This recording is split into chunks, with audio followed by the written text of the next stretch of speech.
Channel Sonu Sharma with Hindi class पर बहुत बहुत स्वागत है। दोस्तों, हम तीसरी कसम उर्फ मारे गए गुलफाम कहानी जो फणीश्वर नाथ रेणु द्वारा लिखी गई है, इसको अध्ययन कर रहे थे और ये कहानी का दूसरा भाग है। पहला भाग जो है हम लोग देख चुके हैं। दूसरे भाग में कहानी का प्रारंभ जो है वह हीरामन जो है वो हीराबाई को महुआ घटियारिन की कथा सुना रहा था। महुआ घटवारिन की कथा सुना रहा। उसके आगे जो है कथा यहाँ पर आगे चलती है। हीरामन का बहुत प्रिय गीत है यह। महुआ घटवारिन गाते समय उसके सामने सावन भादों की नदी उमड़ने लगती है। अमावस की रात और घने बादलों में रह रहकर बिजली चमक उठती है। उसकी चमक में लहरों से लड़ती हुई बारी कुमारी महुआ की झलक उसे मिल जाती है। सफरी मछली की चाल और तेज हो जाती है। उसको लगता है कि वह खुद सौदागर का नौकर है। महुआ कोई बात नहीं सुनती, प्रतीत करती नहीं, उलट कर देखती भी नहीं और वह थक गई है तैरते तैरते। इस बार लगता है महुआ ने अपने को पकड़ा लिया, खुद ही पकड़ में आ गई है। उसने महुआ को छू लिया है, पा लिया है। उसकी थकान दूर हो गई है। 15-20 साल तक उमड़ी हुई नदी की उल्टी धारा में तैरते हुए उसके मन को किनारा मिल गया है। आनंद के आंसू कोई भी रोक नहीं मानते। उसने हीराबाई से अपनी गीली आंखें चुराने की कोशिश की, किंतु हीरा तो उसके मन में बैठी न जाने कब से सब कुछ देख रही थी। हीरामन ने अपनी कांपती हुई बोली को काबू में लाकर बैलों की झिड़की दे। इस गीत में न जाने क्या है कि सुनते ही दोनों थसा जाते हैं। लगता है 100 मन बोझ लाद लिया किसी ने। हीराबाई लंबी सांस लेती है। हीरामन के अंग अंग में उमंग समा जाती है। तुम तो वस्ताज हो मीता। इस आसिन कार्तिक का सूरज 2 बांस दिन रहते ही कुम्भला जाता है। सूरज डूबने से पहले ही नननपुर पहुंचना है। हीरामन अपने बैलों को समझा रहा है। कदम खोलकर और कलेजा बांधकर चलिए। एह छी छी, बड़के भैयन ले ले ले ए हैं या। नननपुर तक वह अपने बैलों को ललकारता रहा। हर ललकार के पहले वह अपने बैलों की बीती हुई बातों को याद दिलाता। याद है चौधरी की बेटी की बारात में कितनी गाड़ियाँ थीं, सबको कैसे मात किया था। हाँ, वही कदम निकालो। ले ले ले। नननपुर से फरबिसगंज 3 कोस 2 घंटे। और नननपुर के हाट पर आजकल चाय भी बिकने लगी है। चाय भी बिकने लगी है। हीरामन अपने लोटे में चाय भरकर ले आया। कंपनी की औरत को जानता है वह सारा दिन घड़ी घड़ी भर में चाय पीती रहती है। चाय है या जान। हीरा हंसते हंसते लोटपोट हो रही है। अरे तुमसे किसने कह दिया कि कुंवारे आदमी को चाय नहीं पीनी चाहिए। हीरामन लजा गया। क्या बोले वह, लाज की बात। लेकिन वह भोग चुका है एक बार। सर्कस कंपनी की मेम के हाथ की चाय पीकर उसने देख लिया है बड़ी गरम तासीर। पीजिए गुरुजी। हीरा हंसी। नननपुर हाट पर ही दिया बत्ती जल चुकी थी। हीरामन ने अपनी सफरी लालटेन जलाकर पिछवा में लटका दिया। आजकल गांव से 5 कोस दूर के गांव वाले भी अपने को शहरू समझने लगे हैं। बिना रोशनी की गाड़ी को पकड़कर चालान कर देते हैं 12 बखेड़ा। आप मुझे गुरुजी मत कहिए, तुम मेरे उस्ताद हो। हमारे शास्त्र में लिखा हुआ है कि एक अक्षर सिखाने वाला भी गुरु और एक राग सिखाने वाला भी उस्ताद। इस शास्त्र पुराण भी जानती हैं। मैंने क्या सिखाया? मैं क्या? हीरा हंसकर गुनगुनाने लगी, सावन भदमा के रे। हीरा मन अचरज के मारे गूंगा हो गया। इसमें इतना तेज जेहान, हूबहू महुआ घटवारिन।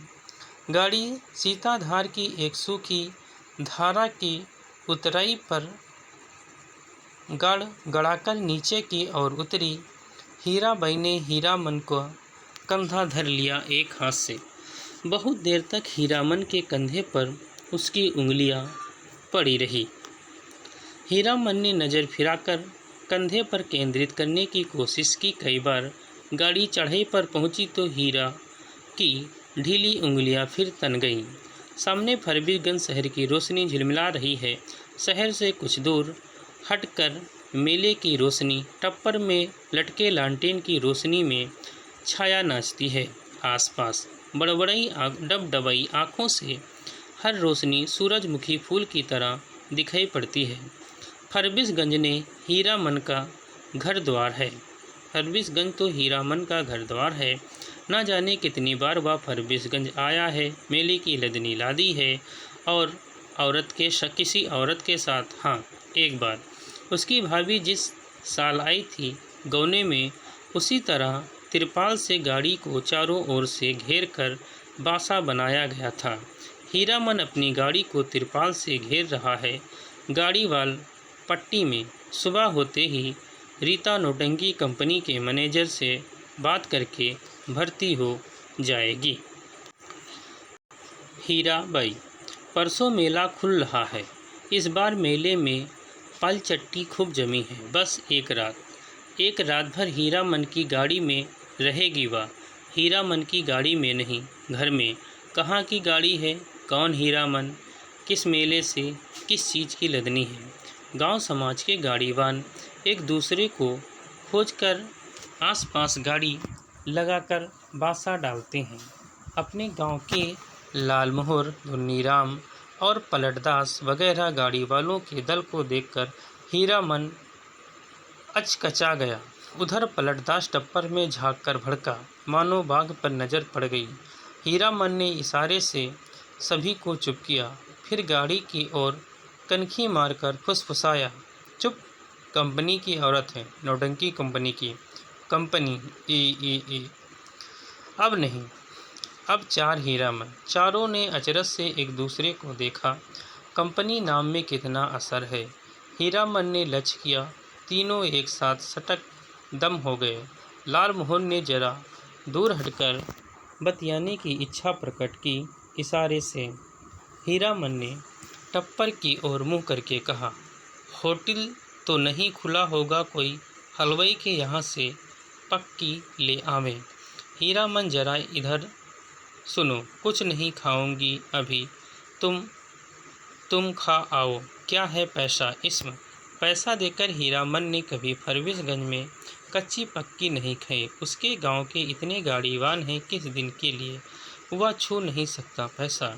उसने हीराबाई से कहा, बेकार मेला बाजार में हुज्जत मत कीजिए, पैसा रखिए। मौका पाकर लालमोहर भी टप्पर के करीब आ गया। उसने सलाम करते हुए कहा, 4 आदमी के भात में 2 आदमी खुशी से खा सकते हैं। बासा पर भात चढ़ा हुआ है। हे। हम लोग एक ही गांव के हैं। गांवा ग्रामीण के रहते होटल और हलवाई के यहाँ खाएगा हीरामन। हीरामन ने लालमोहर का हाथ टीप दिया। बेसी भचर भचर मत बको। गाड़ी से 4 रस्सी दूर आते जाते धुन्नीराम ने अपने कुल बुलाते हुए दिल की बात खोल दी। तुम भी खूब हो हीरामन।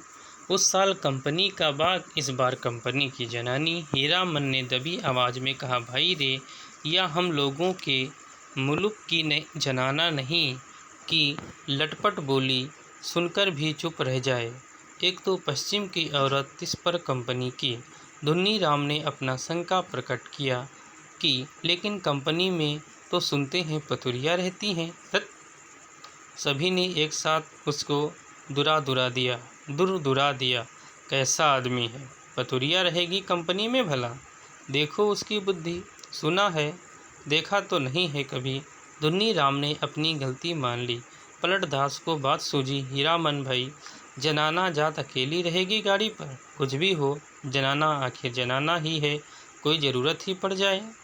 यह बात सभी को अच्छी लगी। हीरामन ने कहा, बात ठीक है, पलट तुम लौट जाओ, गाड़ी के पास ही रहना और देखो, गपशप जरा होशियारी से करना। हाँ। हीरामन की देह से अतर गुलाब की खुशबू निकलती है। हीरामन कमर सांड है। उस बार महीनों तक उसकी देह से बघैन गंध नहीं गई। लालमोहर ने हीरामन की गमछी सूंघ ली। है हीरामन चलते चलते रुक गया। क्या करे लालमोहर भाई, जरा कहो तो बड़ी जिद करती है, कहती है नौटंकी देखना ही होगा, फोकट में ही, और गांव नहीं पहुंचेगी यह बात। हीरामन बोला, नहीं जी, एक रात नौटंकी देखकर जिंदगी भर बोली ठोली कौन सुने, देसी मुर्गी विलायती चाल। धुन्नी राम ने पूछा, पॉकेट में भी देखने पर भी तुम्हारी भौजाई बात सुनाएगी? लालमोहर के बासा के बगल में लकड़ी की दुकान लाद कर आए हुए गाड़ीवान का बासा है। बासा के भीतर गाड़ीवान मियाँजान बूढ़े ने सफरी गुड़गुड़ी पीते हुए पूछा, क्यों भाई, मीना बाजार की लतनी लादकर कौन आया है? मीना बाजार? मीना बाजार तो पतुरिया पट्टी को कहते हैं। क्या बोलता है यह बूढ़ा मियाँ? लालमोहर ने हीरामन के कान में फुसफुसाकर कहा, तुम्ही देह मह मह महकती है सच। लहसुनवा लालमोहर का नौकर गाड़ीवान है, उम्र में सबसे छोटा है, पहली बार आया है तो क्या, बाबू बबुआइनों के यहाँ बचपन से नौकरी कर चुका है। वह रह रहकर वातावरण में कुछ सूंघता है, नाक सिकोड़कर। हीरामन ने देखा, लहसुनवा का चेहरा तमतमा गया है। कौन आ रहा है? धड़धड़ाता हुआ। कौन? पलटदास। क्या है? पलटदास आकर खड़ा हो गया चुपचाप, उसका मुंह भी तमतमाया हुआ है। हीरामन ने पूछा, क्या हुआ, बोलते क्यों नहीं? क्या जवाब दे पलटदास? हीरामन ने उसको चेतावनी दे दी थी, गपशप होशियारी से करना। वह चुपचाप गाड़ी की असनी पर जाकर बैठ गया। हीरामन की जगह पर हीराबाई ने पूछा, तुम भी हीरामन के साथ हो?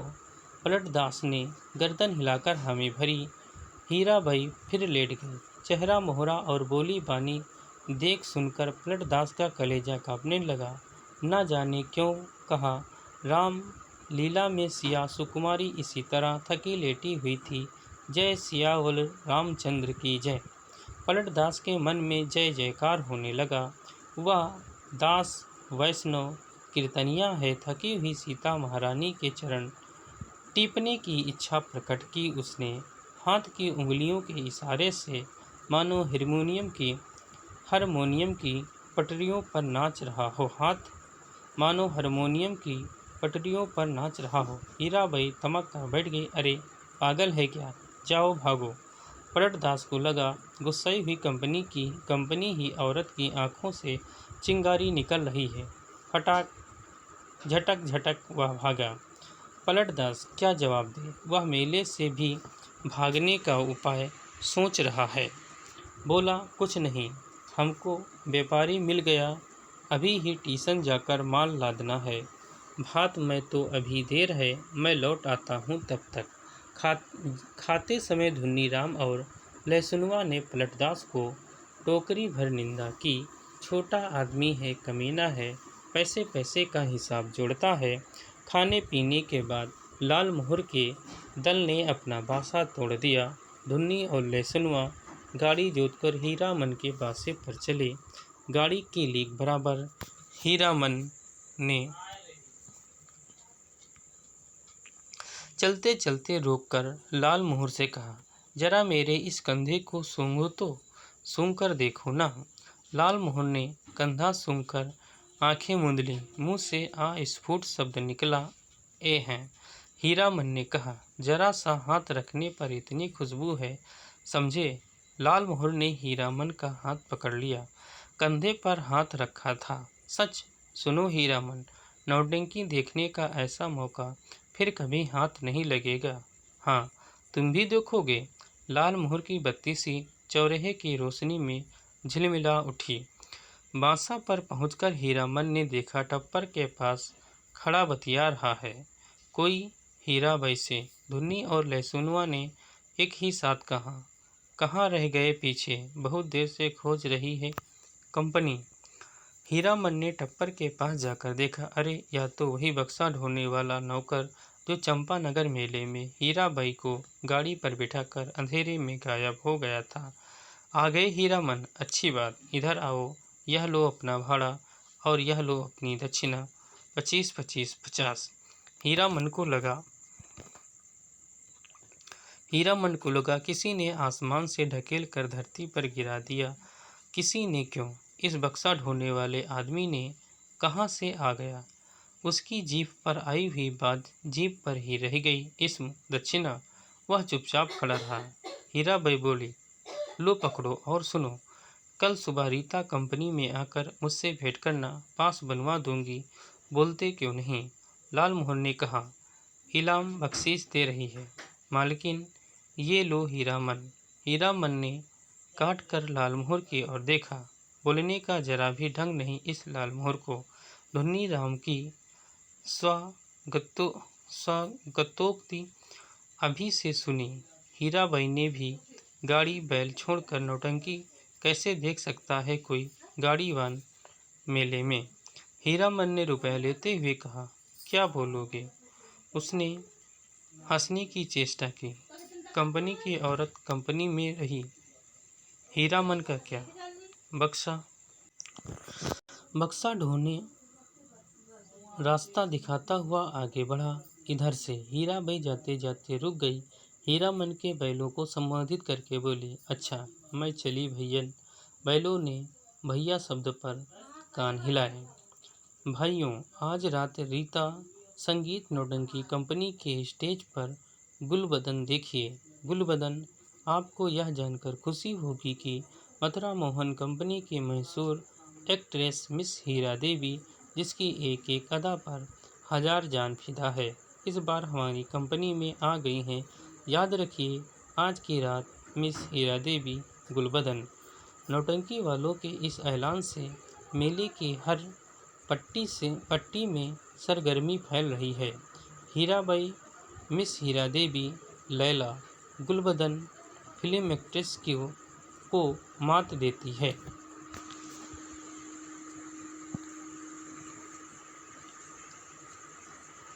तेरी बाकी अदा पर मैं फिदा हूँ, खुद हूँ फिदा। तेरी बाकी अदा पर मैं खुद हूँ फिदा। तेरी चाहत को दिलबर बयां क्या करूँ। यही ख्वाहिश है कि ई तू मुझको देखा करे और दिलो जान मैं तुझको देखा करूँ। फिर खड़खड़ा धड़ाम, हर आदमी का दिल नंगाड़ा हो गया। लालमोहन दौड़ता हफ्ता बांसा पर आया। ए हीरामन, यहाँ क्या बैठे हो, चलकर देखो, जय जयकार हो रहा है। मैं बाजा गांजा छापी फहराम के साथ हीराबाई की जय जयकार कर रहा है। हीरामन हड़बड़ाकर उठा। लेसुनवा ने कहा, धुन्नी काका, तुम बासा पर रहो, मैं भी देख आऊँ। धुन्नी की बात कौन सुनता है। तीनों जो नौटंकी कंपनी की एलानिया पार्टी के पीछे पीछे चलने लगे। पर नुक्कड़ पर रुककर बाजा बंद करके ऐलान किया जाता है। ऐलान के हर शब्द पर हीरामन पुलक उठता है। हीराबाई का नाम के साथ अदा फिदा वगैरह सुनकर उसने लालमोहर की पीठ थपथपा दी। धन्य है या नहीं। लालमोहर ने कहा, अब बोलो, अब भी नौटंकी नहीं देखोगे। सुबह से ही धुन्नीराम और लालमोहर समझा रहे थे, समझाकर हार चुके थे। कंपनी में जा कर भेंट कर आओ, आते जाते पुरसिस कर गई है। लेकिन हीरामन की बस एक बात, धत, कौन भेंट करने जाए। कंपनी की औरत कंपनी में गई, अब उससे क्या लेना देना, चिन्हेगी भी नहीं। वह मन ही मन उठा हुआ था। ऐलान सुनने के बाद उसने लालमोहर से कहा, जरूर देखना चाहिए। क्यों लालमोहर। दोनों आपस में सलाह करके रीता कंपनी की ओर चले। खेमे के पास पहुंचकर हीरामन ने लाल मोहर को इशारा किया। पूछताछ करने का भार लाल मोहर के सिर। लाल मोहर कचराही बोलना जानता है। लाल मोहर ने एक काले कोट वाले से कहा, बाबू साहेब जरा सुनिए तो। काले कोट वाले ने नाक भौं चढ़ाकर कहा, क्या है, इधर क्यों? लाल मोहर की कचराही बोली बड़बड़ा गई। तेवर देखकर बोला, गुल गुल नहीं नहीं, बुलबुल नहीं। हीरामन ने झट से संभाल लिया। हीरा देवी किधर रहती हैं, बता सकते हैं? उस आदमी की आंखें हठात लाल हो गईं। सामने खड़े नेपाली सिपाही को पुकार कहा, इन लोगों को क्यों आने दिया इधर? हीरामन, वही फेनगुलासी आवाज़ किधर से आई? खेमे के पर्दे को हटाकर हीराबाई ने बुलाया, यहाँ आ जाओ अंदर। देखो बहादुर, इसको पहचान लो, यह मेरा हीरामन है, समझे? नेपाली दरबान हीरामन की ओर देखकर जरा मुस्कुराया और चला गया। काले कोट वाले से जाकर कहा, हीराबाई का आदमी है, नहीं रोकने बोला। लाल मोहर पान ले आया, नेपाली दरबान के लिए खाया जाए, इसमें एक नहीं 5-5 चारों अठनियाँ। बोली कि जब तक मेले में हो रोज़ रात में आकर देखना, सबका ख्याल रखती है। बोली कि तुम्हारे और साथी हैं, सभी के लिए पास ले जाओ। कंपनी की औरत की बात निराली होती है या नहीं? लाल मोहर ने लाल कागज के टुकड़े को छूकर देखा। पास? वाह रे हीरामन भाई, लेकिन 5 लेकर क्या होगा? पलटदास तो फिर पलट कर आया ही नहीं है अभी तक। हीरामन ने कहा, जाने दो अभागे को, तकदीर में लिखा नहीं। हाँ, पहले गुरु कसम खानी होगी सभी को कि गांव भर में यह बात एक पंछी भी ना जान पाए। लाल मोहर ने उत्तेजित होकर कहा, कौन साला बोलेगा गांव में जाकर? पलटा ने अगर बदमाशी की तो दूसरी बार से फिर साथ नहीं लाऊंगा। हीरामन ने अपनी थैली आज हीराबाई के जिम्मे रख दी है। मेले का क्या ठिकाना, किस्म किस्म के पॉकेट काट लोग हर साल आते हैं, अपने साथी संगियों का भी क्या भरोसा। हीराबाई मान गई। हीरामन के कपड़े की काली थैली को उसने अपने चमड़े के बक्स में बंद कर लिया। बक्से के ऊपर भी कपड़े का खोल और अंदर भी झलमल रोशनी अस्तर। मन का मान अभिमान दूर हो गया। लाल मोहर और धुर्री राम ने मिलकर हीरामन की बुद्धि की तारीफ की, उसके भाग्य का सराहा बार बार, उसके भाई और भाभी की निंदा की दबी जुबान से। हीरामन को मन के जैसा हीरा भाई मिला है, इसलिए कोई दूसरा भाई होता तो। लेसनुआ का मुंह लटका हुआ था। ऐलान सुनते सुनते न जाने कहाँ चला गया कि घड़ी भर सांझ होने के बाद लौटा। लाल मोहर ने एक मालिकाना झिड़की दी है, गाली के साथ, सोहदा कहीं का। धुन्नी राम ने चूल्हे पर खिचड़ी चढ़ाते हुए कहा,